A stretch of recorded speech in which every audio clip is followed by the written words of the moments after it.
నమస్కారం వార్తల్లోకి స్వాగతం. ముందుగా ముఖ్యాంశాలు. మీడియా ప్రతినిధులపై దాడిని ఖండిస్తూ తిరుపతిలో నిరసన వ్యక్తం చేసిన విలేకరులు ర్యాలీ నిర్వహించి దాడికి వ్యతిరేకంగా నినాదాలు. పాల్గొన్న పాత్రికేయ సంఘాలు. రాష్ట్ర వ్యాప్తంగా జరిగే నీటి సంఘాల ఎన్నికల్లో ఏకగ్రీవంగా చేసుకోవటానికి అధికార పార్టీ రాజకీయ జోక్యం చేసుకోవటాన్ని వ్యతిరేకిస్తున్నాం. వర్షాలకు నష్టపోయిన రైతాంగాన్ని ఆదుకోవాలి. సిపిఐ పార్టీ రాష్ట్ర కార్యవర్గ సభ్యులు రామనాయుడు డిమాండ్. పొంగునూరు బీసీ నేత బోడే రామచంద్ర యాదవ్ టీటీడీ దేవస్థానానికి 1,00,000 గోవులను సమర్పిస్తానని, తద్వారా లడ్డు తయారు చేసేందుకు నాణ్యమైన నెయ్యిని ఉపయోగించాలని వెల్లడి. దీనిపై టీటీడీ స్పందించి ఓ నిర్ణయం తీసుకోవాలని కోరిన యాదవ సంఘాలు. తిరుమలలో సిబిఐ నేతృత్వంలోని సిట్ తనిఖీలు. దర్యాప్తులో భాగంగా టీటీడీ ప్రొక్యూర్మెంట్ లో అవసరమైన రికార్డులను స్వాధీనం. శ్రీవారి ఆలయంలో పలు కీలక ఆధారాలు సేకరించినట్లు సమాచారం. త్వరలోనే అత్యున్నత న్యాయస్థానానికి నివేదిక సమర్పణ. జర్నలిస్టులపై మొన్న తిరుపతి శ్రీ విద్యానికేతన్ వద్ద మంచు మోహన్ బాబు అనుచరుల దాడి, నిన్న డైరెక్ట్ గా మోహన్ బాబు టీవీ9 రిపోర్టర్పై దాడి, నేడు కడప జిల్లా వేమూరు మండలంలో సాక్షి విలేకరులపై దాడి చేయటంను ఖండిస్తూ తిరుపతి ప్రెస్ క్లబ్ కమిటీ ఆధ్వర్యంలో ప్రెస్ క్లబ్ నుంచి నాలుక్కాల మండపం వరకు ర్యాలీ నిర్వహించి దాడికి వ్యతిరేకంగా నినాదాలు చేశారు. ఈ సందర్భంగా జర్నలిస్టు సంఘాల నాయకులు మాట్లాడారు. ఈరోజు ప్రభుత్వ వైఫల్యాలను, అధికారుల నిర్లక్ష్య ధోరణులను, రాజకీయ నాయకుల గూండాతనాన్ని ప్రజలకు వివరిస్తూ ప్రజా సమస్యల పరిష్కారానికి కృషి చేస్తున్నటువంటి మీడియా సంస్థలపై దాడులను ప్రతి ఒక్కరు ఖండించాలి. నిన్నటికి నిన్న పులివెందల మండలంలో సాక్షి విలేకరులపై దాడి చేసినటువంటి గూండాలపై వెంటనే కేసులు నమోదు చేసి చర్యలు తీసుకోవాలనేసి journalist association of Andhra Pradesh job తరఫున మేము డిమాండ్ చేస్తున్నాం. మొన్నటికి మొన్న మోహన్ బాబు స్వయంగా మీడియా పైన దాడి చేయడం, ఇటు తిరుపతిలోను అటు హైదరాబాద్లోను సంఘటనలు జరిగాయి. ఇలాంటి సంఘటనలు పునరావృతం కాకుండా తగు చర్యలు తీసుకునేందుకు ప్రభుత్వం కృషి చేయాలనేసి తిరుపతి జర్నలిస్టులుగా మేమంతా డిమాండ్ చేస్తున్నాం. ఎక్కడ అవినీతి అక్రమాలు జరిగితే అక్కడ మీడియా ఉంటుంది. నిన్నటి రోజున కడప జిల్లా వేముల మండలంలో సాగునీటి సంఘాల ఎన్నికల్లో తీవ్రమైన అక్రమాలు చోటు చేసుకుంటున్నాయి. ఈ విషయాన్ని వెలుగు తీసేందుకు సాక్షి ప్రతినిధులు నిన్న వేములకు వెళ్ళినప్పుడు అక్కడ ఉన్న అధికార టీడీపీకి చెందిన నేతలు అత్యంత బరి తెగించి అమానుషంగా సాక్షి ప్రతినిధులపైన తీవ్ర స్థాయిలో దాడికి తెగబడ్డారు. వారి కెమెరాలు లాక్కొని పగలగొట్టారు, వాళ్ళు స్టాండులు పగలగొట్టారు, అట్లాగే ఫ్లాషులు పగలగొట్టారు. అసలు మీకు ఇంతటి ధైర్యం ఎక్కడి నుంచి వస్తుందో మేము అడుగుతున్నాం. ఈవేళ అధికారంతో మాకు సంబంధంలా, అధికారంలో ఎవరున్నా ప్రతిపక్షం ఎవరున్నా మాకు సంబంధంలా. ఎక్కడ అక్రమాలు జరిగితే అక్కడ మీడియా ఉంటుంది. నిన్నటి రోజున కేవలం న్యూస్ కవరేజ్ కోసం వెళ్ళిన వారిపైన అత్యంత అమానుషంగా దాడికి పాల్పడిన టీడీపీ నేతలు ఎవరైతే ఉన్నారో వారిపైన కఠిన చర్యలు తీసుకోవాలని తిరుపతి ప్రెస్ క్లబ్ డిమాండ్ చేస్తుంది. ఈవేళ మొత్తం తిరుపతి ప్రెస్ క్లబ్లో పాత్రికేయులంతా కూడా పూర్తి స్థాయిలో ఏకమై ప్రెస్ క్లబ్ వద్ద నుంచి నగరంలోని నాలుక్కాళ్ల మండపం వరకు భారీ ర్యాలీ నిరసన ప్రదర్శన నిర్వహించాము.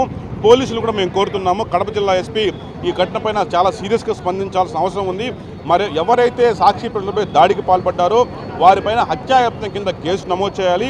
అట్లాగే ప్రజాస్వామ్య పరిరక్షణ కోసం జర్నలిస్టులు ఎంతో గొప్పగా విధులు నిర్వహిస్తుంటారు. అయితే అవినీతి అక్రమాలు జరిగిన చోట జర్నలిస్టులు ఉంటారు. అయితే ఏదో అంటే సంస్థలకు సంబంధించి దాన్ని ఆ యొక్క జర్నలిస్టులకి అంటగట్టి వారిపై దాడులు తెగబడడం అనేది దారుణం. ఇలాంటివి పునరావృతం కాకుండా ప్రభుత్వాలు కూడా గట్టి చర్యలు చేపట్టాలా. జర్నలిస్టులు విధి నిర్వహణలో ఉన్నప్పుడు ఇట్లాంటి దాడులు పాల్పడడం ఫ్యాషన్ అయిపోయింది. దీన్ని పూర్తి స్థాయిలో నివారించిన బాధ్యత కూడా ప్రభుత్వం పైన ఉందని చెప్పి కూడా మేము తిరుపతి ప్రెస్ క్లబ్ తరఫున డిమాండ్ చేస్తున్నాం. ఈరోజు వేంపల్లిలో సాక్షి టీవీ, సాక్షి మీడియా ప్రతినిధులపై పార్థసారథి రెడ్డి అతని అనుచరులు చేసిన దాడిని ఆంధ్రప్రదేశ్ ఫోటో జర్నలిస్ట్ అసోసియేషన్ తరఫున తీవ్రంగా ఖండిస్తున్నాం. గడిచిన కొద్ది కాలంగా ఈ రాష్ట్రంలో మీడియాపై దాడులు ఫ్యాషన్గా మారిపోయింది. సెలబ్రిటీలు కావచ్చు, రాజకీయ నాయకులు కావచ్చు, మీడియాపై దాడి చేయడం అనేది ఒక అలవాటుగా పెట్టుకున్నారు. ఖచ్చితంగా దీనిపైన రాష్ట్ర వ్యాప్తంగా ఉద్యమించాల్సిన అవసరం ఉంది. మొన్నటికి మొన్న మోహన్ బాబు స్వయంగా దాడికి పాల్పడినాడు. నిన్న అధికార పార్టీ చెందినటువంటి వ్యక్తులు సాక్షి టీవీపై దాడి చేయడం. రాజకీయ పార్టీలు మాకు సంబంధం లేదు, మీ రాజకీయ పార్టీలు మీరు చూసుకోండి, మీడియాకి అంటగట్టబాకండి, వ్యక్తులుగా చూడండి, వ్యవస్థల మీద మీరు కావాలంటే పోరాడాలంటే మీరు వ్యవస్థను పోరాడాలండి. గతంలో జర్నలిస్ట్ నిరోధక దాడుల నిరోధక కమిటీలు ఉండేటివి. కలెక్టర్ ఆధ్వర్యంలో ఆ కమిటీలు పనిచేసేటివి. ఇప్పుడు ఆ కమిటీలు లేవు. గడిచిన 2 ఏళ్లుగా నేను మెంబర్గా ఉన్నప్పటికీ ఆ కమిటీ ఒక్కసారి కూడా సమావేశమైంది లేదు. ఆ కమిటీ పనితీరు కూడా తెలియదు. ఖచ్చితంగా ఈ కమిటీలు పునరుద్ధరించాలా. రాష్ట్ర వ్యాప్తంగా దాడులకు పాల్పడే వారిపైన వెంటనే క్రిమినల్ చర్యలు తీసుకొని అరెస్ట్ చేసి వారికి చట్టం అంటే భయం ఉండే విధంగా ప్రభుత్వాలు వ్యవహరించాలని తిరుపతి పాత్రికేయ సమాజం తరపున మేము డిమాండ్. ప్రపంచ ప్రసిద్ధిగాంచిన తిరుమల శ్రీవారు ప్రతి హిందువుకు బంధువులని ఇదే కోణంలో పుంగునూరు బీసీ నేత బోడే రామచంద్ర యాదవ్ టీటీడీ దేవస్థానానికి 1,00,000 గోవుల్ని సమర్పిస్తానని, తద్వారా లడ్డూ తయారు చేసేందుకు నాణ్యమైన నెయ్యిని ఉపయోగించాలని మీడియా ద్వారా తెలియజేశారని అన్నారు. దీనిపై టీటీడీ స్పందించి జరగనున్న బోర్డు సమావేశాలలో చర్చించి ఓ నిర్ణయం తీసుకోవాలని కోరారు. పొంగనూరులో, చిత్తూరు జిల్లాకు సంబంధించి పొంగనూరులో కనుక డైరీ ఏర్పాటు చేస్తే తనకున్నటువంటి 22 ఎకరాల మామిడి తోపును కూడా స్వామివారి డైరీకి రాసిస్తానని చెప్పి ఆయన ఈ లేఖలో విన్నవించడం జరిగింది. మేము తెలియజేయడం ఏమనంటే, గౌరవ ముఖ్యమంత్రులు శ్రీ నారా చంద్రబాబు నాయుడు గారికి, అదేవిధంగా డిప్యూటీ సీఎం పవన్ కళ్యాణ్ గారికి, టీటీడీ చైర్మన్ గారికి మేము విన్నవించడం ఏమనంటే, గతంలో ఎన్టీ రామారావు గారు ఆయన కారణ జన్ములు, ఆయన సీఎం అయిన తర్వాత తిరుమలకు వచ్చేటువంటి భక్తులు ఎవరూ కూడా ఆకలి అనే మాట ఉండకూడదని చెప్పి తిరుమలలో నిత్యాన్నదాన పథకాన్ని తీసుకురావడం జరిగింది. దాదాపు 35-40 సంవత్సరాలు ఈ పథకం ప్రవేశపెట్టి 35-40 సంవత్సరాలు కావస్తున్నా కూడా ఇప్పటికీ కూడా తిరుమలలో అప్పట్లో 10,000తో ప్రారంభించినటువంటి ఈ నిత్యాన్నదాన పథకం ఈరోజు మధ్యాహ్నం రాత్రిపూట 2 పూటలు కలిపి దాదాపు 1,00,000 మంది తిరుమలలో నిత్యాన్న పథకం ద్వారా ఆకలి తీర్చుకునేటువంటి కార్యక్రమం ఇప్పుడు కూడా జరుగుతూ ఉంది. తిరుమలలో భోజనం చేసినటువంటి ప్రతి ఒక్క స్వామివారి భక్తుడు కూడా ఇప్పటికీ కూడా ఎన్టీ రామారావు గారిని తలుచుకోవడం జరుగుతుంది. కారణం ఏమనంటే, ఆయన చేసినటువంటి ఆ ఒక్క గొప్ప కార్యక్రమం, అంతటి అవకాశం మళ్ళీ ఇప్పుడున్నటువంటి సీఎం గారికి, డిప్యూటీ సీఎం గారికి, టీటీడీ చైర్మన్ గారికి కలిగింది. ఎందుకనంటే, తెలుసో తెలియకో గతంలో ఆ లడ్డు వ్యవహారం పైన ఒక తీవ్రమైన వివాదం, దుమారం లేబాయి. వీటన్నిటినీ ఫుల్ స్టాప్ పెడుతూ టీటీడీఏ స్వచ్ఛందంగా ఒక డైరీ ఏర్పాటు చేస్తే వీటన్నిటికీ ఫుల్ స్టాప్ పెట్టి స్వచ్ఛమైనటువంటి గో ఆధారిత నెయ్యితో స్వామివారి లడ్డు ప్రసాదానికి ఇంకా స్వచ్ఛత తీసుకురావడానికి మీకు ఒక గొప్ప అవకాశంగా తెలియజేసుకుంటూ దీన్ని మీరందరూ ఉపయోగించుకోవాలని చెప్పి, తద్వారా 20 జిల్లాల్లో కనుక ఏర్పాటు చేస్తే 20 జిల్లాల్లో ఉండేటువంటి డైరీలకి జిల్లా వ్యాప్తంగా ఉండేటువంటి యువతకి ఉద్యోగ అవకాశాలు వస్తాయి. అదేవిధంగా గో ఆధారిత ఇంకా చాలా ఉత్పత్తులు, పేడ కానీ, దాన్ని గంజరం అంటారు, వాటినన్నింటినీ కానీ రైతులకి వాటన్నిటికి కూడా ఇస్తే మీకు పేరు ప్రఖ్యాతులే కాకుండా రాష్ట్రం మొత్తం కూడా సస్యశ్యామల ఉందని చెప్పి తెలియజేసుకుంటూ ఈ యొక్క గొప్ప అవకాశాన్ని పరిశీలించాలని చెప్పి మీ ద్వారా కోరుకుంటూ ఓం నమో వెంకటేశాయ. తిరుమలలో ఏదైతే ఒక తల్లికి బిడ్డకి ఉన్న ఒక సంబంధాలు ఏదైతే ఉంటాయో, అట్లా తిరుమలలో ఒక యాదవులకి అంత సన్నిహిత భావం అనేది తిరుమలలో ఉంది. గుడి కట్టించడం, చుట్టూ గోడ కట్టించడం యాదవుడు, తొలి దర్శనము యాదవులు, చివరి దర్శనము యాదవులు. భగవంతుడు ఇచ్చిన వరం అది. ఆ ఒక ఉద్దేశించి యాదవుల చరిత్ర తిరుమలలో ఎంతో ఉంది కాబట్టి ఈరోజు కూడా గోవులని దేవుడికి ఇవ్వడం అనేది చిన్న విషయం కాదు. అది 20 జిల్లాల్లో కూడా 22 ఎకరాలు సమకూర్చి చేస్తామని రామచంద్ర యాదవ్ గారు అనడం కూడా చాలా గొప్ప విషయం. అది ఈ రోజుల్లో 22 అంకణాలు ఇల్లు కట్టుకోలేని పరిస్థితులు మనది. అట్లాంటి పరిస్థితుల్లో ఆయన దేవుడికి అన్ని గోవులు ఇస్తూ ఒక యాదవ బిడ్డగా ఆయన ముందుకు వస్తున్నాడు. మీ అందరి సహకారం కూడా ఆయనకు ఉండాలని కోరుకుంటూ మేమందరం కూడా ఆయన వెంట నడుస్తాము. దైవ కార్యక్రమం ఇది. టీటీడీ వారు కూడా కొంచెం దీని పట్ల ఆలోచించి ముందుకు రావాలని కోరుకుంటూ మా యాదవ్ సంఘం తరపున ఈరోజు మీడియా మిత్రుల ద్వారా తెలియజేస్తున్నాను. గత వైసీపీ పాలనలో తాము వైకుంఠ ఏకాదశి దివ్య దర్శన టికెట్లను ఇతర రాష్ట్రాలకు అమ్ముకున్నామని జనసేన పార్టీ ప్రధాన నాయకులు ఇదే తిరుపతి ప్రెస్ క్లబ్ లో శుక్రవారం ఆరోపించడంలో వాస్తవాలు లేవని Tirupati cooperative town bank vice chairman Vasu Yadav ఖండించారు.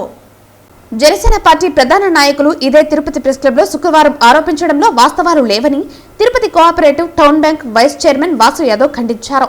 తిరుపతి ప్రెస్ క్లబ్ లో శనివారం వైసీపీ నాయకులు పసుపులేటి సురేష్, అమర్నాథ్ రెడ్డి, చంద్రశేఖర్, ముని తదితరులతో కలిసి వాసు యాదవ్ మాట్లాడుతూ తమ వైకాపాపై నిందలు ఊపిన ఇదే జనసేన పార్టీ ప్రధాన నాయకులు గతంలో శ్రీవారి టికెట్లు అమ్ముకోవడంలో ప్రధాన పాత్ర పోషించారని ఆరోపించారు.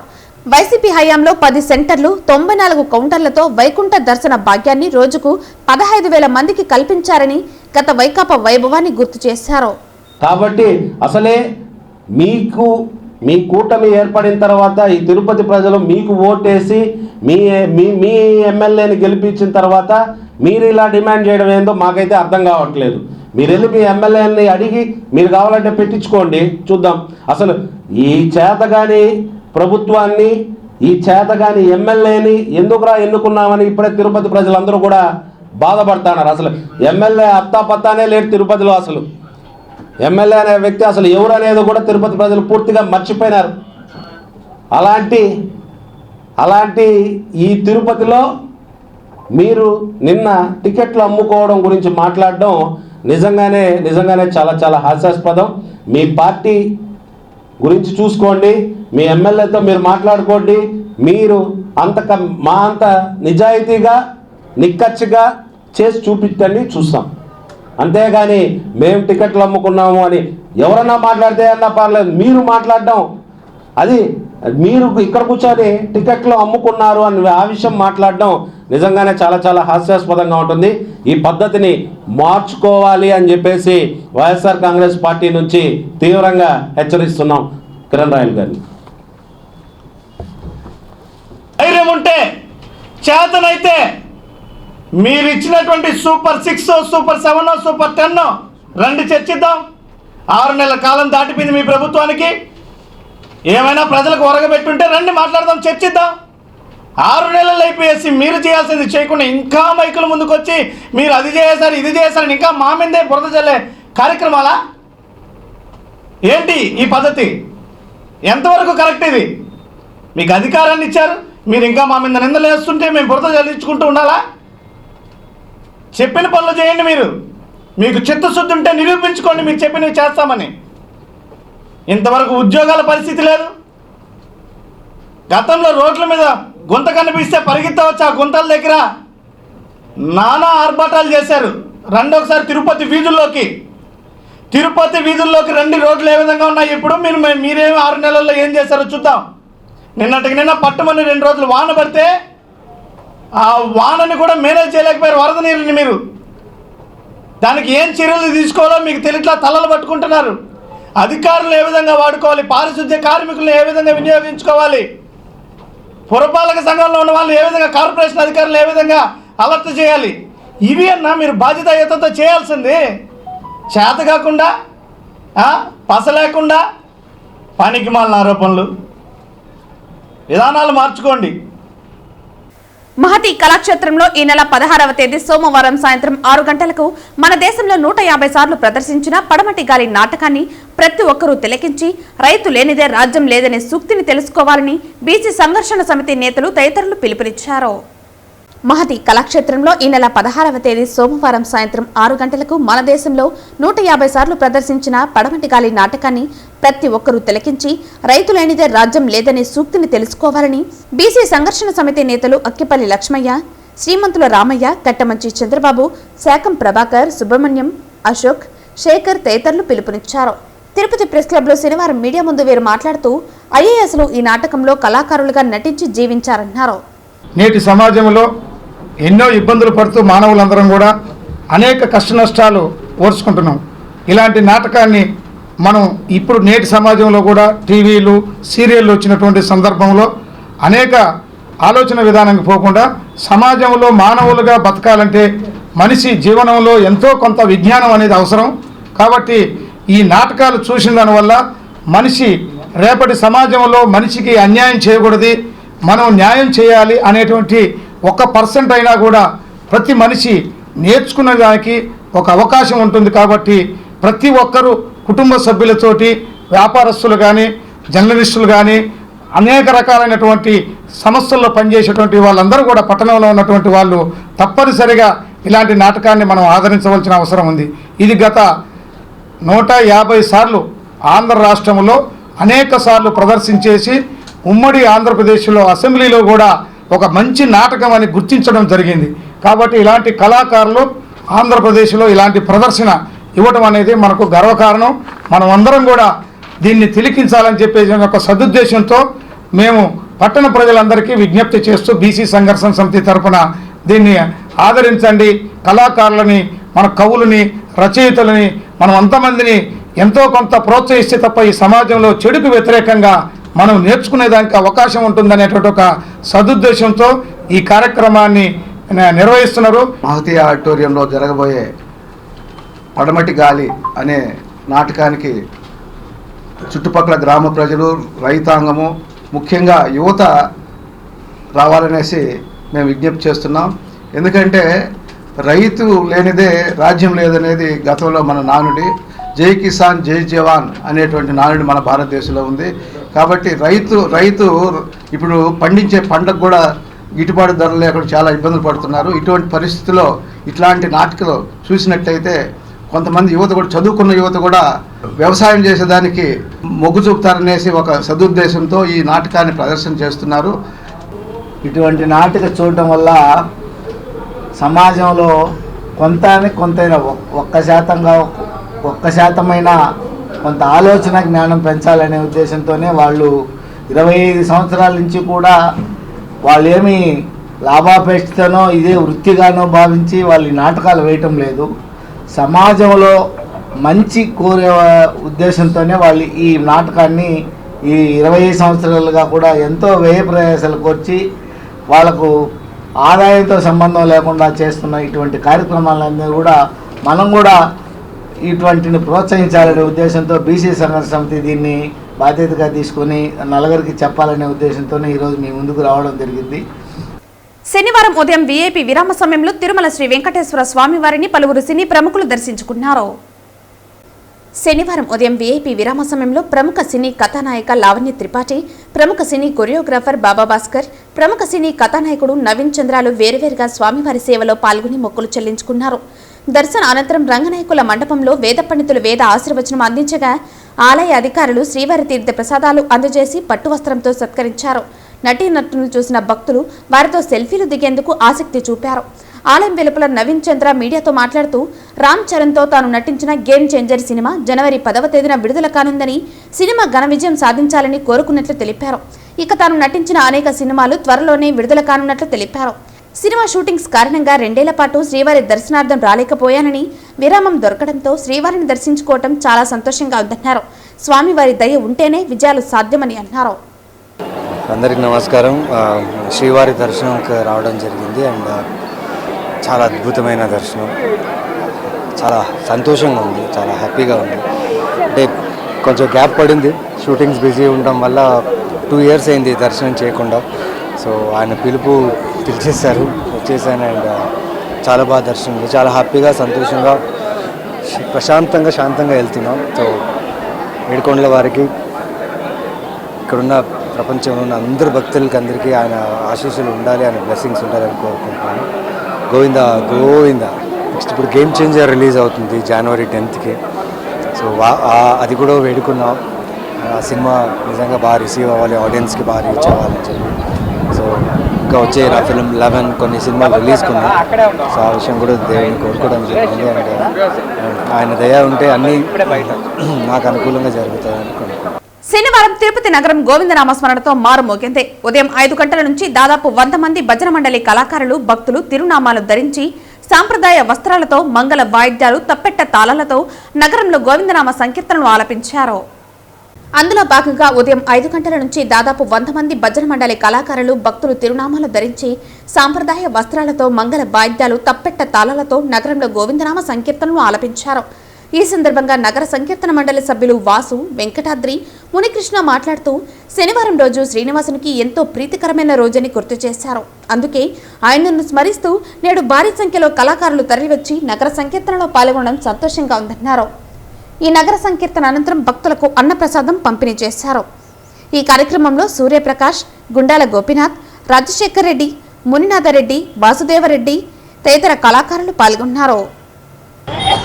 ఈ నగర సంకీర్తన కార్యక్రమానికి భక్తులు అనేక మంది చేరి ఈ నగర సంకీర్తనను పాల్గొనాలని గొప్ప ప్రయత్నం చేసిన మరి గుండాల గోపీనాథ్ రంగస్థల చైర్మన్ మరియు ఈ కార్యక్రమానికి శ్రీకారం చుట్టి అంచెలంచెలుగా భక్తులని చేరదీసుకుని హక్కును చేర్చుకొని నడిపిస్తూ ఉన్నారు. మరి ఇటువంటి కార్యక్రమం మరి ఎన్నో చేయాలని కోరుకుంటున్నాము. మరి ముఖ్యంగా మనము వేకువజామున అంటే బ్రహ్మముహూర్తంలో 4-5 గంటలకే వారి స్నానపానాలు చేసుకొని ఈ జ్ఞాననది అనే దానికి అశేష జనంగా మరి ముఖ్యముగా ఈ గోవిందరాజుల నగర సంకీర్తనకు పాల్గొంటున్నారుకు ప్రత్యేక ధన్యవాదాలు తెలుపుకుంటున్నాము. ఈ యొక్క కార్యక్రమం మరింత అభివృద్ధి దశలో నడిపించాలని కోరుకుంటున్నాము. ఓం నమో వెంకటేశాయ. సనాత కాలం నుంచి ఈ యొక్క భజన కార్యక్రమం అనేది ప్రారంభమైంది. అందులో తిరుపతి పుణ్యక్షేత్రం అయినటువంటి మనకు తిరుపతిలో ఈ యొక్క భజన నగర సంకీర్తన అనేది ప్రారంభమైంది. నలమూలైనటువంటి తిరుమల వెంకటేశ్వర స్వామి, అలాగే కపిలేశ్వరాలయం, గోవిందరాజస్వామి గుడి, రాములారు గుడి, అలివేల మంగాపురం, శ్రీనివాస మంగాపురం, కాణిపాకం ఇలాంటి పుణ్యక్షేత్రాల్లో మనము తిరుపతిలో నివసిస్తున్నాము. పూర్వజన్మ పుణ్యము సుకృతం అని అనుకుంటున్నాను. ఈ యొక్క నగర సంకీర్తన 150 మందితో స్టార్ట్ అయ్యి ఇంకా భక్తులు రావాలని 300 మందితో, అదేవిధంగా ధనుర్ మాసం మనకు సోమవారం 16వ తేదీన స్టార్ట్ అవుతుంది. వచ్చే శనివారం ఇంకా ఈ యొక్క నగర సంకీర్తన ఇంకా అద్భుతంగా జరుగుతుంది. ప్రతి ఒక్కరు తిరుపతి వారు మీరు ప్రతి ఒక్క ఈ యొక్క నగర సంకీర్తనకి కృపలు కావాలని కోరుకుంటున్నాం. నా పేరు ఎస్ వెంకటాద్రి, శ్రీనగర కాలనీ. టీటీడీలో పనిచేసి రిటైర్డ్ అయినాను. నా వయసు 77. ఈ వయసులో కూడా ఈ భజన కార్యక్రమానికి వస్తున్నానంటే నాకు ఎంతో ఆనందంగా ఉన్నది. మీ దయతో ఇట్లే ఎప్పుడు భజనకి వస్తూ ఉండాలని నేను ఆశిస్తున్నాను. నా పేరు మునికృష్ణ, కోటి Munikrishna. Foundation for youth advancement ఆధ్వర్యంలో తిరుపతిలో రేపు ఉదయం జరిగే ఎడ్యుకేషనల్ ఫెయిర్ ను ఇంటర్మీడియట్ ద్వితీయ సంవత్సరం చదువుతున్న విద్యార్థులు, యూజీ ఫైనల్ ఇయర్ విద్యార్థులు సద్వినియోగం చేసుకోవాలని ఫౌండేషన్ ఫర్ యూత్ అడ్వాన్స్మెంట్ ఉపాధ్యక్షులు తూపల్లి నందకిషోర్ మరియు organizing secretary Mallu Vasudevareddy Tirupati press club లో జరిగిన మీడియా సమావేశంలో కోరారు. దేశవ్యాప్తంగా ఉన్నటువంటి అనేక ప్రముఖ యూనివర్సిటీలు, అంతర్జాతీయ మెడికల్ కోర్సులు అందించే కాలేజీలు ఒకే వేదికపై తీసుకురావడానికి ఫౌండేషన్ ఫర్ యూత్ అడ్వాన్స్మెంట్ కృషి చేస్తోందని, ఈ ఎడ్యుకేషన్ ఫెయిర్ లో నేరుగా విశ్వవిద్యాలయ సిబ్బందితో మాట్లాడుకునే అవకాశం ఉందని, వారు అందించే కోర్సులు, ఫీజు స్ట్రక్చర్, స్కాలర్షిప్ వివరాలను తెలుసుకోవచ్చునని తెలిపారు. ఎడ్యుకేషన్ ఫెయిర్ ప్రారంభోత్సవ కార్యక్రమానికి ప్రముఖ విద్యావేత్త, 85 విద్యా సంస్థల డైరెక్టర్ ప్రణీత్ ముఖ్య అతిథిగా, ఏఐఎస్ఎఫ్ జాతీయ కార్యదర్శి శివారెడ్డి, ఏబీవీపీ మాజీ జాతీయ కార్యదర్శి నాగోతు హరికృష్ణ చౌదరి, టీఎన్ఎస్ఎఫ్ పార్లమెంట్ అధ్యక్షులు కొట్టే హేమంత్ రాయల్ విశిష్ట అతిథులుగా హాజరు కానున్నారు. ఈ కార్యక్రమంలో foundation for youth advancement organizing secretary Mallu Vasudevareddy పాల్గొన్నారు. అనే నాన్ ప్రాఫిట్ ఆర్గనైజేషన్కి ఉపాధ్యక్షుడిగా ఉన్నాను. నాతో పాటు మల్లు వాసుదేవరెడ్డి, ఈయన ఆర్గనైజింగ్ సెక్రటరీగా ఫౌండేషన్ ఫర్ యూత్ అడ్వాన్స్మెంట్కి పనిచేస్తున్నారు. తిరుపతి పరిసర ప్రాంతాల విద్యార్థులకు ఎంతో ఉపయోగపడాలని చెప్పి మేము ఒక 20 యూనివర్సిటీలను ఈరోజు ఒక ఎడ్యుకేషన్ ఫెయిర్గా ఒకే వేదికపైకి తీసుకురావడం జరిగింది. ఇందులో ముఖ్యంగా అన్ని రకాల కోర్సులు, under graduation, post graduation, BTech, BBA, BCA, MBA, MCA, PhD వరకు కూడా కాలేజీల నుంచి నేరుగా ఎట్లాంటి కన్సల్టెంట్స్, మధ్యవర్తులు లేకుండా నేరుగా కాలేజీ యాజమాన్యాల నుంచే ఫీ స్ట్రక్చరు, వాళ్ళకి వచ్చే స్కాలర్షిప్లు ఇవన్నీ కూడా తెలుసుకునే అవకాశాన్ని కల్పించాలని చెప్పి మేము ఈ కార్యక్రమాన్ని ఏర్పాటు చేయడం జరిగింది. ఈ కార్యక్రమాన్ని ప్రతి ఒక్క విద్యార్థి తల్లిదండ్రులు, విద్యార్థులు కూడా ఎవరైతే ఇంటర్మీడియట్ పూర్తి చేసుకుంటున్నారో, అలాగే డిగ్రీ పూర్తి చేసుకోబోతున్నారో, హైయర్ ఎడ్యుకేషన్ చదవాలనుకుంటున్నారో వీళ్ళందరూ కూడా ఈ కార్యక్రమానికి పెద్ద ఎత్తున హాజరయ్యి ఈ అవకాశాన్ని సద్వినియోగం చేసుకోవాలని చెప్పి కోరుకుంటున్నాము. ఈ కార్యక్రమము రేపు ఎల్లుండి అంటే 15, 16 తేదీల్లో హోటల్ రాజ్ పార్క్, కపిల్ తీర్థం దగ్గర ఉన్నటువంటి హోటల్ రాజ్ పార్క్లో జరుగుతుంది. ఈ కార్యక్రమాన్ని అందరూ తిరుపతిలో ఉన్న ప్రముఖులు అందరూ ఇచ్చేయాలని చెప్పి కోరుకున్నాం. ఈ కార్యక్రమానికి ముఖ్య అతిథిగా ఎడిఫై స్కూల్స్ విద్యాసంస్థల అధినేత శ్రీ ప్రణీత్ గారు హాజరవుతున్నారు. వారితో పాటు విశిష్ట అతిథులుగా ఏఐఎస్ఎఫ్ జాతీయ కార్యదర్శి శివారెడ్డి గారు, ఏబీవీపీ మాజీ జాతీయ కార్యదర్శి నాగోతి హరికృష్ణ చౌదరి గారు, అదేవిధంగా టీఎన్ఎస్ఎఫ్ పార్లమెంట్ అధ్యక్షులు కొట్టే హేమంతరాయలు గారు కూడా విశిష్ట అతిథులుగా పాల్గొంటున్నారు. మీడియా మిత్రులందరూ కూడా ఈ కార్యక్రమానికి వచ్చి కవరేజ్ ఇచ్చి, ఇది ఫస్ట్ టైం మన తిరుపతిలో కార్పొరేట్ స్థాయిలో మనం చేస్తున్నాము, మీరందరూ కూడా మీడియా సహకరించాలని చెప్పి రేపు ఉదయం 10:30కు రావాలని చెప్పి విజ్ఞప్తి చేస్తున్నాం. శనివారం ఉదయం 6 గంటలకు తిరుపతి కరకంబాడి రోడ్డులోని వినాయక సాగర్ నందు Lions club of Tirupati Srinivasam మరియు వినాయక సాగర్ వాకర్స్ అసోసియేషన్ సంయుక్త ఆధ్వర్యంలో క్యాన్సర్ పై అవగాహన సదస్సును నిర్వహించారు. ఈ కార్యక్రమానికి ముఖ్య అతిథిగా Tirupati Tata cancer hospital managing director, cancer నిపుణులు పెనుమడు ప్రశాంత్ విచ్చేశారు. ఈ సందర్భంగా డాక్టర్ ప్రశాంత్ మాట్లాడుతూ క్యాన్సర్ పట్ల ప్రతి ఒక్కరూ అవగాహన పెంచుకోవాలని, చిన్న చిన్న సమస్యలే రేపు క్యాన్సర్గా మారే అవకాశం ఉందని తెలిపారు. ముఖ్యంగా ధూమపానం, ఊబకాయం గలవారికి ఎక్కువగా వచ్చే అవకాశం ఉందని తెలిపారు.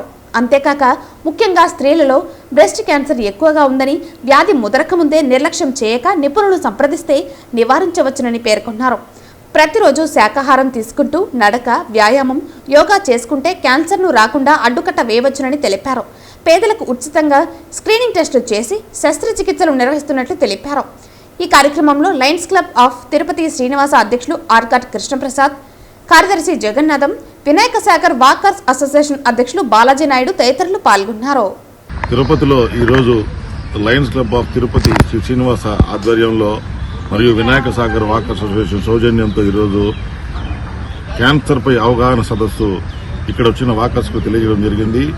టాటా క్యాన్సర్ హాస్పిటల్ వారి ఆధ్వర్యంలో ఈరోజు డాక్టర్ ప్రశాంత్ ఆధ్వర్యంలో ఈరోజు ఇక్కడ వచ్చిన వాకర్స్కి క్యాన్సర్పై క్షుణ్ణంగా, క్యాన్సర్ వచ్చిన తర్వాత ఎలా ఉండాలా, ఆ తర్వాత ఎలా చేసుకోవాలి, లైఫ్ స్టైల్ని, జీవనశైలిని ఎలా మలుచుకోవాలనే విధానంపై ఈరోజు డాక్టర్ గారు చక్కగా వాకర్స్కి వివరించారు. ప్రతి ఒక్క అంశంపై క్షుణ్ణంగా క్యాన్సర్ కణాలతో పాటు వచ్చే నివారణ ఉపాయాలు ఎంతో క్షుణ్ణంగా తెలియజేశారు. ఆ తర్వాత వాకర్స్కి వాళ్ళు అడిగిన సందేహాన్ని నివృత్తిపరుస్తూ ప్రతి ఒక్క అంశాన్ని క్షుణ్ణంగా వాళ్ళకి తెలియజేశారు. అంతేకాక హాస్పిటల్లో వచ్చే వాకర్స్కి తగిన జాగ్రత్తలు ఎక్కువగా తెలియజేసి వారికి కూడా ముందుండి సేవ చేస్తారని డాక్టర్ గారు తెలిపారు. ఈ కార్యక్రమానికి విచ్చేసి మమ్మల్ని అంతా అవగాహన పెంపొందేందుకు డాక్టర్ గారికి మరియు టాటా క్యాన్సర్ హాస్పిటల్ ధన్యవాదాలు తెలియజేసుకుంటూ వాకర్స్ అసోసియేషన్ లయన్స్ క్లబ్ తరఫున మరొకసారి ధన్యవాదాలు తెలియజేసుకుంటాను. Thank you. ఈరోజు మన Vinayaka Sagar walker association lions club కంబైన్డ్గా చేసిన క్యాన్సర్ అవగాహన సదస్సుకి మనం డాక్టర్ ప్రశాంత్ గారు అమూల్యమైన విషయాలు తెలియజేశారు, అవగాహన కల్పించారు. దాని నివారణ కార్యక్రమాలు కూడా మనకి ఎట్లా ఇది తెలియజేశారు. వాళ్ళకి మనందరి తరపున ధన్యవాదాలు తెలియజేస్తున్నాం. మీ అందరితోటి పర్టికులర్గా శ్రీనివాస లయన్స్ క్లబ్ మెంబర్స్కి, వాకర్స్ అసోసియేషన్ మెంబర్స్ అందరికీ నా తరఫున మరియు మేము హైదరాబాద్ నుంచి వచ్చాను, హైదరాబాద్ వాకర్స్ అసోసియేషన్ తరఫున శుభాకాంక్షలు తెలుపుతున్నాను. ఈరోజు జరిగిన క్యాన్సర్పై అవగాహన చాలా బాగా జరిగింది. అందరూ కూడా దీనివలన చాలా తెలుసుకుని వాళ్ళ ఆరోగ్యాలు మంచిగా కాపాడుకుంటారని ఆశిస్తున్నాను. మరొకసారి అందరికీ కూడా శుభాకాంక్షలు. సిబిఐ నేతృత్వంలోని సిట్ అధికారులు తిరుమలలోని పలు ప్రాంతాల్లో తనిఖీలు నిర్వహించారు. సిట్ చీఫ్ వీరేష్ ప్రభు, మురళీ రంబలు శ్రీవారి ఆలయంలో పలు కీలక ఆధారాలు సేకరించినట్లు సమాచారం. సిట్ చీఫ్ వీరేష్ ప్రభు, మురళీ రంబలు శ్రీవారి ఆలయంలో పలు కీలక ఆధారాలు సేకరించినట్లు సమాచారం. శ్రీవారి ఆలయంలోని లడ్డు పోటు, ఆలయం వెలుపల ఉన్న బూందీ పోటు, నెయ్యి నిల్వ కేంద్రం, మార్కెటింగ్ గోడౌన్లో తనిఖీలు నిర్వహించి నెయ్యి కాల్చి వ్యాపారంలో డాక్యుమెంట్స్ ను సిట్ బృందం సేకరించింది. లడ్డూ తయారీ విధానం, నెయ్యి వినియోగం, ప్రసాదాల తయారీ, నెయ్యి సరఫరాతో పాటు ఇతర అంశాలపై ఆలయ అధికారుల నుంచి వివరాలు సేకరించారు. దర్యాప్తులో భాగంగా టీటీడీ ప్రొక్యూర్మెంట్లో అవసరమైన రికార్డులను స్వాధీనం చేసుకున్నారు. పోర్టు కార్మికులు, ప్రొక్యూర్మెంట్ సిబ్బందిని నెయ్యి కల్తీపై ప్రశ్నించినట్లు సమాచారం. నిన్న తిరుపతిలోని భూదేవి కాంప్లెక్స్ లో సిట్ బృందం కీలక సమావేశం నిర్వహించారు. అనంతరం టీటీడీ పరిపాలన భవనంలో టీటీడీ ఈవో శ్యామలరావుతో సమీక్ష నిర్వహించారు. ఇక భూదేవి కాంప్లెక్స్ లో ఏర్పాటు చేసిన సిట్ ఆఫీస్ కు పోలీస్ చెక్ పోస్ట్ ఏర్పాటు చేయాలని సూచించినట్లు సమాచారం. అనుమతి లేనిదే ఎవరిని భూదేవి కాంప్లెక్స్ లోకి అనుమతించకూడదని ఆదేశాలు జారీ చేసింది.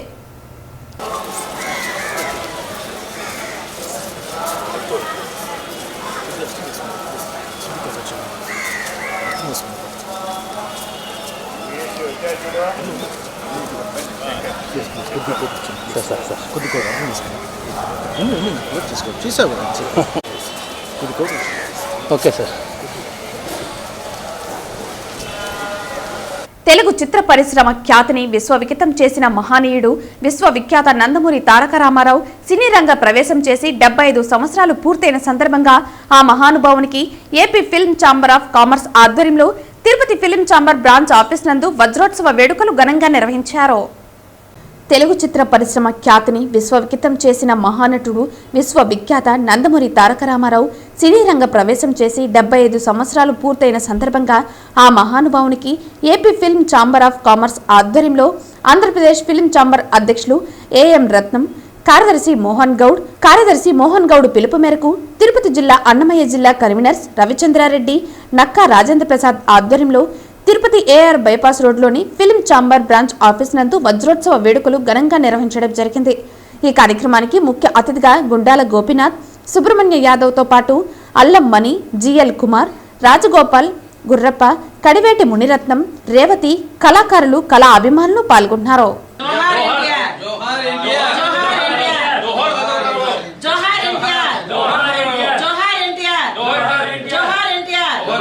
శనివారం నగిరి సిపిఐ పార్టీ కార్యాలయం నందు ముఖ్యుల సమావేశం పట్టణ కార్యదర్శి వేలన్ అధ్యక్షతన జరిగింది.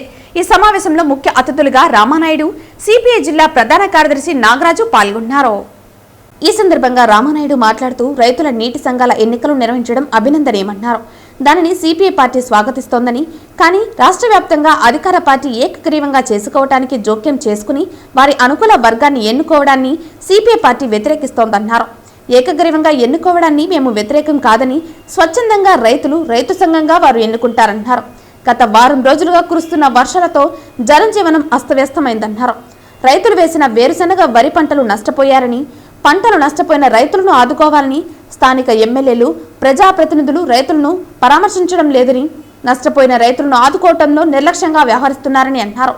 పడమట మండలాల్లో ఏనుగులు రైతుల పంటలను ధ్వంసం చేస్తున్నప్పటికీ ఏనుగులను అరికట్టడానికి రైతులకు నష్టపరిహారం చెల్లించడంలో ప్రభుత్వం నిర్లక్ష్యంగా వ్యవహరిస్తోందన్నారు. కావున నీటి సంఘాల ఎన్నికలు ఏకగ్రీవం చేసుకోవటంలో చూపించేటువంటి చొరవ ప్రజాప్రతినిధులు నష్టపోయిన రైతులను ఆదుకునేదానికి ముందుకు రావాలని పిలుపునిచ్చారు. ఈ కార్యక్రమంలో సిపిఐ పార్టీ నియోజకవర్గ కార్యదర్శి కోదండయ్య, సిపిఐ పార్టీ పట్టణ నాయకులు వేలన్ భాష, ఏఐటీయూసీ నాయకులు మురళి, రాజేంద్ర, శేఖర్, రాజేష్ తదితరులు పాల్గొన్నారు. ఈరోజు రాష్ట్ర వ్యాప్తంగా రైతులతో కూడినటువంటి నీటి సంఘాల ఎన్నికలు జరుగుతూ ఉన్నాయి. ఈ నీటి సంఘాల ఎన్నికల్లో రాజకీయ పార్టీ, అధికార పార్టీ జోక్యం ఎక్కువైపోయింది. స్థానికంగా ఉన్న ఎమ్మెల్యేల యొక్క ప్రోద్బలంతో, బెదిరింపులతో లేదా వాళ్ళు ఇబ్బంది పెడుతూ నీటి సంఘాల్లో ఏకగ్రీవం చేయడానికి ప్రయత్నం చేస్తారు. ఏకగ్రీవం కావడానికి సిపిఐ పార్టీ వ్యతిరేకం కాదు, కానీ స్వేచ్ఛగా ఎన్నికలు జరుపుతామని చెప్పి కలెక్టర్లు, అటు తిరుపతి జిల్లా ఇటు చిత్తూరు జిల్లా కలెక్టర్ చెప్తా ఉన్నా ఎక్కడా స్వేచ్ఛగా ఎన్నికలు జరగలేదు. రైతులు కూర్చొని ఈ ఆయకట్టుదారుల్లో ఏ రైతు బాగా పనిచేస్తాడో, ఈ చెరువు కింద తూములు, కాలువలు బాగు చేయాలంటే ఎవరైతే బాగుంటుందో, చెరువు కట్టను బాగా రిపేర్ చేయాలంటే ఎవరో, లేదా చెరువుకు వస్తున్న కాలువలన్నీ రిపేర్ చేసి నీళ్లు తీసుకొచ్చేది ఎవరో నిర్ణయించుకొని అటువంటి నీటి సంఘానికి చైర్మన్గా ఎన్నుకోవాల్సిన అవకాశం ఉన్నా, పని చేసినా పని చేయకపోయినా ఈ రోజున అధికార పార్టీకి తొత్తుగా ఉంటే చాలని అటువంటి వారిని ఎంపిక చేయడానికి పాలకపక్షం రాష్ట్ర వ్యాప్తంగా ప్రయత్నం చేస్తూ ఉంది. అందులో ఈ 2 జిల్లాల్లో కూడా జరుగుతూ ఉన్నాయి. ఇది మేము సిపిఐ పార్టీలో ఖండిస్తూ ఉన్నాం. స్వేచ్ఛగా ఎన్నికలు జరుపుకోవాలి. గెలిచినవాడు ఎవరైనా కూడా అదే రాజకీయ పార్టీ సింబల్ పైన గెలిచిన వాళ్ళు కాదు. గెలిచిన వాడు ప్రతి ఒక్కరు కూడా ఎమ్మెల్యేకి అనుగుణంగానే పనిచేస్తారు. అధికారంలో ఉన్నటువంటి పార్టీకి అనుగుణంగానే ఉంటారు. వాళ్ళు అధికారంలో ఉన్నటువంటి పార్టీతో వాళ్ళు ఈ సంప్రదింపులు జరిపి రావాల్సిన నిధులు తీసుకొని చెరువులు డెవలప్ చేయడానికి ఉపయోగపడుతుంది. అది ఈరోజు రాష్ట్ర ప్రభుత్వం గత ప్రభుత్వం ఏ తప్పులు చేసిందో నీటి సంఘాల ఎన్నికల్లో లేదా ఎంపీటీసీ ఎన్నికల్లో, సర్పంచ్ ఎన్నికల్లో, జడ్పీటీసీ ఎన్నికల్లో, మున్సిపాలిటీ ఎన్నికల్లో ఎటువంటి పాత్ర పోషించిందో ఆ పాత్రే పోషించడానికి నీటి సంఘాలే మొదలైనాయి. రేపు రాబోయే కాలంలో ఎట్లుంటుందో తెలియదు. ఇది జనాలు గుర్తించాలని మేము సిపిఐ తరఫున ప్రజానికని విజ్ఞప్తి చేస్తున్నాం. ఇది మంచి పద్ధతి కానీ అధికార పార్టీకి విజ్ఞప్తి చేస్తున్నాం. పిచ్చాటూరు అరణ్యార్ ప్రాజెక్టు నీటిపారుదల ఎన్నికల్లో పిచ్చాటూరు పంచాయతీ సాగునీటి ఎన్నికల ఏకగ్రీవం చైర్మన్ గా దొమ్మరాజు పద్మనాభం రాజు, వైస్ చైర్మన్ గా గోవర్ధన్ నాయుడుగా అధికారులు ప్రకటించారు.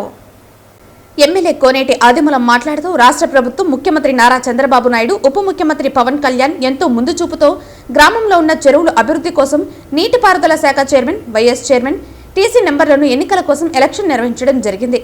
సత్యవేడు నియోజకవర్గంలో ఉన్న అన్ని ప్రాజెక్టు చెరువులకు ప్రశాంత వాతావరణంలో ఏకగ్రీవంగా ఎన్నుకోవడం జరిగింది.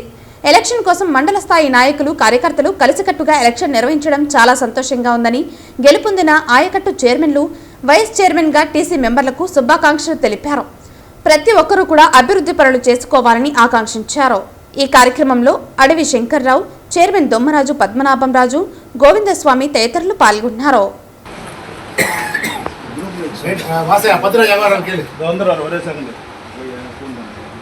శనివారం నగిరి నియోజకవర్గం పుత్తూరు మండలంలో ఆర్ఎస్ఎస్ ఆధ్వర్యంలో హిందువులపై, హిందూ దేవాలయాలపై దాడులను ఖండిస్తూ బంగ్లాదేశ్ పైన ఘోరణ మారణకాండకు నిరసనగా ర్యాలీ నిర్వహించడం జరిగింది. ఈ కార్యక్రమంలో బీజేపీ మహిళా మోర్చా జాతీయ కార్యవర్గ సభ్యురాలు నిషితారాజు మాట్లాడుతూ బంగ్లాదేశ్లో హిందువులపై దాడులు జరగడం ఖండిస్తూ బంగ్లాదేశ్లో హిందువులపై దౌర్జన్యం చేస్తున్న వాళ్ళపై హిందూ మతాలు అంతా ఏకమై వాళ్ళకి బుద్ధి చెప్పాలన్నారు. అలాగే వచ్చే నెల నూతన సంవత్సరం పురస్కరించుకుని 5వ తేదీన హిందువులపై ఐక్యత కార్యక్రమానికి నగిరి నియోజకవర్గ నాయకులకు మరియు పుత్తూరు మండల నాయకులకు పిలుపునివ్వడం జరిగింది. ఈ కార్యక్రమంలో ఆర్ఎస్ఎస్ నాయకులు గోవిందరాజులు, ఆర్ఎస్ఎస్ నాయకులు పుత్తూరు మండల అధ్యక్షులు శ్రీధర్, జిల్లా కార్యదర్శి కోటకొండ బాబు, రాష్ట్ర కిసాన్ మోర్చా ప్రధాన కార్యదర్శి యువరాజ్, సీనియర్ నాయకులు నారాయణస్వామి తదితరులు పాల్గొన్నారు.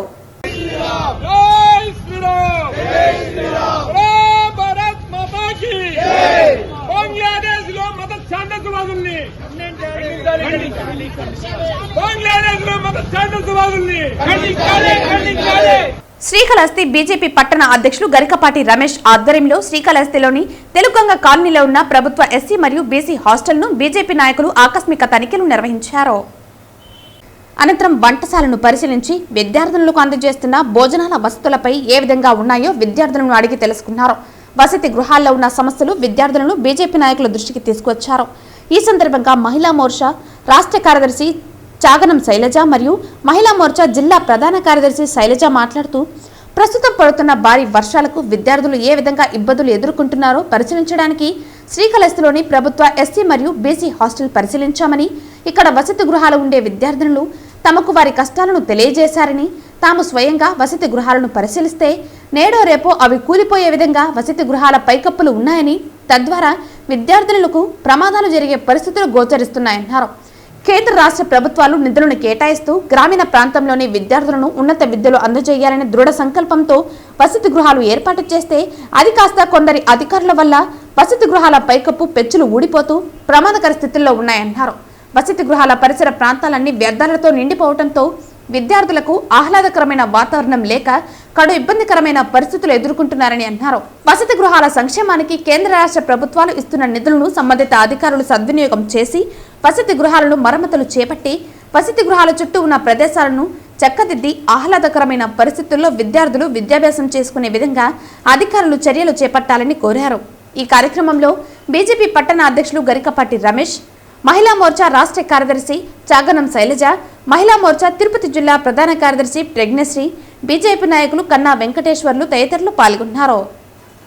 ప్రభుత్వ డిగ్రీ కళాశాల బాలికల వసతి గృహానికి ఎస్సీ బీసీ హాస్టల్ని మేము పార్టీ తరఫున సందర్శించడం జరిగింది. ఇక్కడ వసతి గృహాలు పెచ్చులూడి పోయేటట్టున్నాయి. పిల్లలకి సౌకర్యవంతంగా బాత్రూమ్లు అవి లేవు, ట్యాపులు కానీ అవన్నీ లేవు. ఇవన్నీ కూడా మేము సందర్శించి వాళ్ళ వార్డుని అడగడం జరిగింది. ఇవన్నీ మాకు అమౌంట్ వాటికి అంతా రావట్లేదు. అందువల్ల ఈ విధమైన వాతావరణము లోపలికి వెళ్తే ఫంగస్ చేరి అంతా పిల్లలు అనారోగ్యానికి అలర్జీకి గురవుతారు. కాబట్టి దీన్ని ప్రభుత్వ అధికారులు పట్టించుకొని దీన్ని రెన్యువేషన్ చేసి బాలికలకి మంచి వసతి కల్పించాలి. ఇక్కడ వార్డెన్ ఉన్నారు, వాచ్మెన్ కూడా లేరు, పిల్లలు ఒంటరిగా ఉన్నారు. మేము వచ్చినప్పుడు సెక్యూరిటీ గార్డు లేరు. ఈరోజు మేము బీజేపీ పార్టీ తరఫున పట్టణ కమిటీ తరఫున ఎస్సీ ఎస్టీ హాస్టల్ను మరియు బీసీ హాస్టల్ని సందర్శించడం జరిగింది. ఇక్కడున్న పిల్లలకి కేంద్ర ప్రభుత్వం నుంచి వచ్చే పథకాల గురించి అయితే ఎన్డీఏ కూటమి నుంచి ప్రభుత్వం నుంచి వచ్చే పథకాల గురించి అయితే వివరించడం జరిగింది. వాటిని సక్రమంగా ఉపయోగించుకోవాలని విద్యార్థులకు తెలియజేయడం జరిగింది. అలాగే ఇక్కడున్న బిల్డింగ్స్ పరిస్థితి చూస్తే చాలా కష్టంగా ఉంది. ఎందుకంటే శ్రీకాళహస్తిలో వర్షం పడుతూనే ఉంది. ఆ దెబ్బకి బిల్డింగ్ చాలా దెబ్బతిని పిల్లలకు చాలా అసౌకర్యంగా ఉంది. అందుకని మేము ఎమ్మెల్యే గారికి ఒక రిజల్యూషన్ ఇవ్వమని చెప్పి ఇక్కడ వార్డెన్ గాని మేము కూడా ఒక రిజల్యూషన్ ఇవ్వాలనేసి ఇక్కడ సందర్శించడం జరిగింది. శ్రీకాళహస్తి న్యాయ సముదాయంలో జాతీయ లోక్ అదాలత్ నిర్వహించారు. నెగ్గాలంటే తగ్గి రాజ్య మార్గంలో సాగి కేసులను పరిష్కరించుకుని కక్షిదారులు ఆనందంగా ఉండాలని శ్రీకాళహస్తి 12వ అదనపు జిల్లా న్యాయమూర్తి Srinivas Nayak, senior civil judge Babyrani పిలుపునిచ్చారు. జాతీయ లోక్ అదాలత్ ను పురస్కరించుకుని శ్రీకాళహస్తి న్యాయస్థానంలో లోక్ అదాలత్ నిర్వహించారు. శ్రీకాళహస్తి 12వ అదనపు జిల్లా judge Srinivas Nayak, senior civil judge Babyrani ఆధ్వర్యంలో లోక్ అదాలత్ జరిపారు. పలు కేసులను కక్షదారుల సమక్షంలో విచారించి రాజీ చేశారు. ఈ సందర్భంగా నిర్వహించిన సమావేశంలో 12వ అదనపు జిల్లా జడ్జ్ శ్రీనివాస్ నాయక్ మాట్లాడుతూ కేసులు లేని గ్రామాలు లక్ష్యంగా భారత ప్రభుత్వం ప్రతి 3 నెలలు 6 నెలలకు ఒకసారి లోక్ అదాలత్ నిర్వహిస్తుందని, నెగ్గాలంటే తగ్గి కేసులను పరిష్కరించుకుని విజయం సాధించి సంతోషంగా ఉండాలని కోరారు. శ్రీకాళహస్తి ప్రాంతంలో అక్కుర్తి గ్రామం కేసులు లేని గ్రామంలో ఉందని తెలిపారు. సీనియర్ సివిల్ జడ్జి బేబీరాణి మాట్లాడుతూ కక్షిదారులతో పాటు ఆర్థిక సమస్యలు, ఇతర క్రిమినల్ కేసులు ఉన్నవారు రాజీ మార్గంలో కేసులు పరిష్కారం చేసుకోవాలని కోరారు. ఈ కార్యక్రమంలో న్యాయవాదులు పాల్గొన్నారు. కాబట్టి చూడండి, కేసులు విపరీతంగా అయిపోతున్నాయి. ముఖ్యంగా ఈ భాగ పరిష్కారం కేసులు ఎక్కువ చూస్తున్నాం ఈ మధ్య. సివిల్ దావాలు ఏది పడినా కూడా ఖచ్చితంగా భాగ పరిష్కారం. ఆడబిడ్డ మా అన్నగారికి ఇచ్చేసారు, మాకేం ఇవ్వలేదనే సమస్యనే వస్తుంది.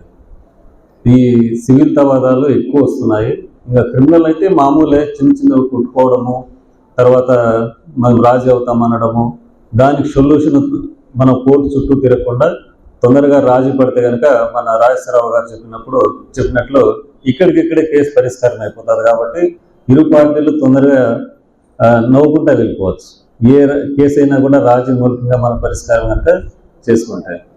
కనుక దీనివల్ల ఉపయోగమే కానీ మనకైతే లాస్ ఉండదు. ఒకరు నెగ్గినారని ఒకరు తగ్గినారనేది ఏముండదు. ఇద్దరు నెగ్గినట్లే, ఇద్దరు తగ్గినట్లే. ఇద్దరు నెగ్గాలి అంటే ఇద్దరు తగ్గాలి, రాజీ అవ్వాలి. కాబట్టి ఖచ్చితంగా మీరు లోక్ అదాలత్లో కనుక ఉపయోగించుకుంటే కనుక మీకు అందరికీ కూడా లాభమే ఉంటుంది కానీ నష్టం ఉండదు. అది సివిల్ దావా అయినా కూడా పర్లేదు, క్రిమినల్ దావా అయినా పర్వాలేదు, ఏదైనా పర్వాలేదు. కానీ చట్టం చెప్పాలి, చట్టం అనుసరించే మనము ఆ కేసును రాజీ చేసుకోవాలి, పొందుతారని చెప్పేసి కోరుకుంటూ ఈ మీడియా మిత్రులకి కక్షిదారులందరికీ వార్తలు ముగించే ముందు ముఖ్యాంశాలు మరోసారి. మీడియా ప్రతినిధులపై దాడిని ఖండిస్తూ తిరుపతిలో నిరసన వ్యక్తం చేసిన విలేకరులు, ర్యాలీ నిర్వహించి దాడికి వ్యతిరేకంగా నినాదాలు, పాల్గొన్న పాత్రికేయ సంఘాలు. రాష్ట్ర వ్యాప్తంగా జరిగే నీటి సంఘాల ఎన్నికల్లో ఏకగ్రీవంగా చేసుకోవటానికి అధికార పార్టీ రాజకీయ జోక్యం చేసుకోవటాన్ని వ్యతిరేకిస్తున్నాం. వర్షాలకు నష్టపోయిన రైతాంగాన్ని ఆదుకోవాలి. సిపిఐ పార్టీ రాష్ట్ర కార్యవర్గ సభ్యులు రామనాయుడు డిమాండ్. పొంగునూరు బీసీ నేత బోడే రామచంద్ర యాదవ్ టీటీడీ దేవస్థానానికి 1,00,000 గోవులను సమర్పిస్తానని, తద్వారా లడ్డు తయారు చేసేందుకు నాణ్యమైన నెయ్యిని ఉపయోగించాలని వెల్లడి. దీనిపై టీటీడీ స్పందించి ఓ నిర్ణయం తీసుకోవాలని కోరిన యాదవ సంఘాలు. తిరుమలలో సిబిఐ నేతృత్వంలోని సిట్ తనిఖీలు. దర్యాప్తులో భాగంగా టీటీడీ ప్రొక్యూర్మెంట్ లో అవసరమైన రికార్డులను స్వాధీనం. శ్రీవారి ఆలయంలో పలు కీలక ఆధారాలు సేకరించినట్లు సమాచారం. త్వరలోనే అత్యున్నత న్యాయస్థానానికి నివేదిక సమర్పణ. ఈ వార్తలు ఇంతటితో సమాప్తం. తిరిగి వార్తల్లో మళ్ళీ కలుద్దాం. అంతవరకు సెలవు. నమస్కారం.